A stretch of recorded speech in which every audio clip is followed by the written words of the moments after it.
প্রচলিত রাজনৈতিক আনুষ্ঠানিকতার বাইরে গিয়ে জনতার মাঝেই যাত্রা শুরু করলেন নিউ ইয়র্ক সিটির নতুন মেয়র জোহরান মামদানি। বছরের প্রথম দিন যুক্তরাষ্ট্রের ইতিহাসে প্রথম মুসলিম মেয়র হিসেবে শপথ নেন। পবিত্র কোরআন শরীফে হাত রেখে তার শপথ অনুষ্ঠান নিউ ইয়র্কের রাজনৈতিক ইতিহাসে এক নতুন মাত্রা যোগ করেছে।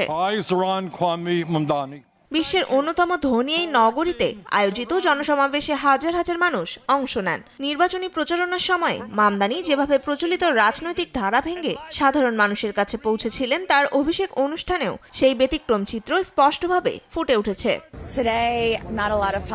আজকাল খুব বেশি রাজনীতিবিদই সৎ নন, কিন্তু আমার মনে হয় জোহরান ব্যতিক্রম। এখানে এত মানুষের ভিড়ে ইতিহাস রচিত হতে দেখতে এসেছি। তিনি প্রথম মুসলিম মেয়র। আশা করি ভবিষ্যতে এ শহরকে তিনি এগিয়ে নিয়ে যাবেন। অনুষ্ঠানে ছিলেন জাতীয় পর্যায়ের প্রভাবশালী প্রগতিশীল রাজনীতিকরাও।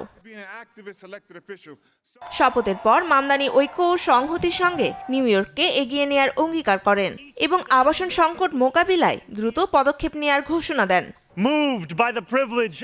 আজ নিউ ইয়র্কের জন্য এক নতুন যুগের সূচনা। দায়িত্ব গ্রহণের পর আমার প্রথম কাজ হবে ভাড়াটেদের সুরক্ষার জন্য পদক্ষেপ নেওয়া। আমরা আবাসনের মানে কোনো আপোষ করব না। যদি আপনার বাড়িওয়ালা আপনার বাড়ির দায়িত্বশীলভাবে রক্ষণাবেক্ষণ না করেন, তাহলে সরকার হস্তক্ষেপ করবে।